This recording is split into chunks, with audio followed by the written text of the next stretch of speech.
These are some of the sights and sounds of Pennhurst, the state institution for the mentally retarded. It's located in Spring City, Chester County. In 1908, when the institution first opened, the man in charge bitterly complained to the state that the conditions were already overcrowded. He transferred many of the patients to Q1, a classroom building. Many of them are still there.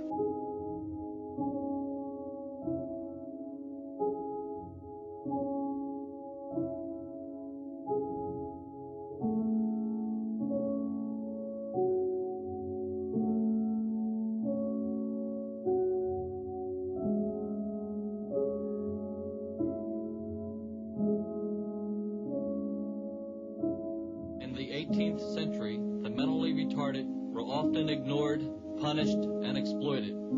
Today, things are supposed to be different. Modern 20th century man is much more scientific and civilized. Today, we no longer punish the mentally retarded. We don't exploit them either. We have come a long, long way. Now, we ship them 25 miles out of town to a state-operated institution and forget them while they decay from neglect.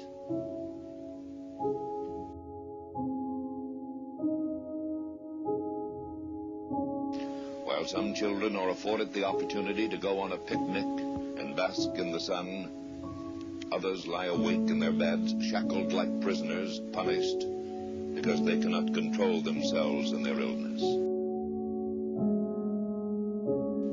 How else do you deal with patients that are hyperactive? I have given some of them intravenous pentobarbital sodium on occasion. Otherwise, they would do harm to themselves and others. In other words, you drug them? Absolutely.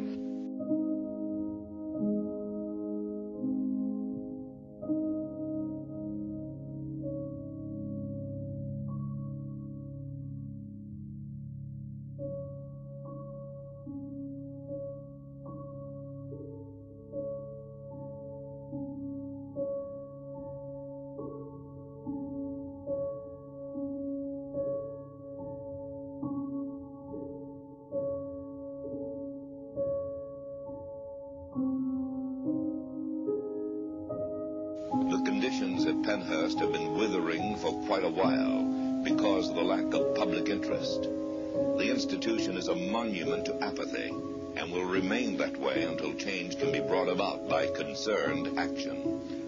This social indifference stresses the hangover of 19th century philosophy, which condemns the mentally retarded to a bare existence in facilities like Pennhurst. These children can be helped, and they are depending on society to care enough about them.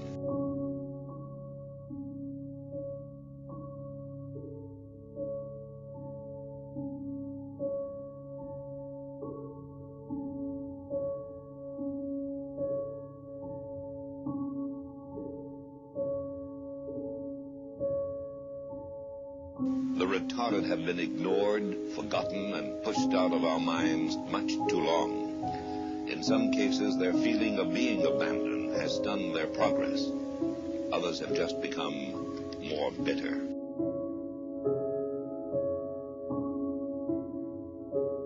It's not right. We just can't look ourselves in the mirror when you know what goes on in some of these institutions. It's shameful, because this rich country, this great country, can afford to take care of the least of these.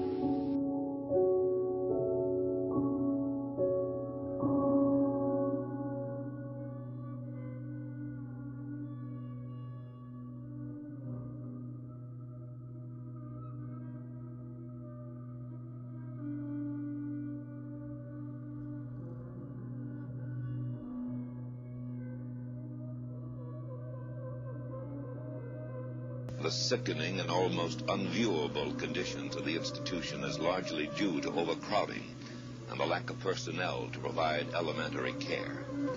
In many cases, children churn in their own filth for only one reason: lack of assistance.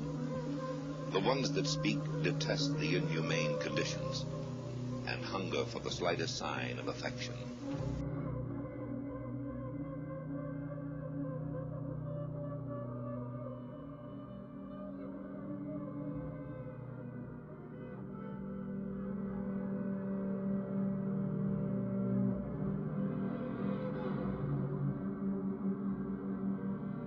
Suffer children to come to me, and forbid them not, for of such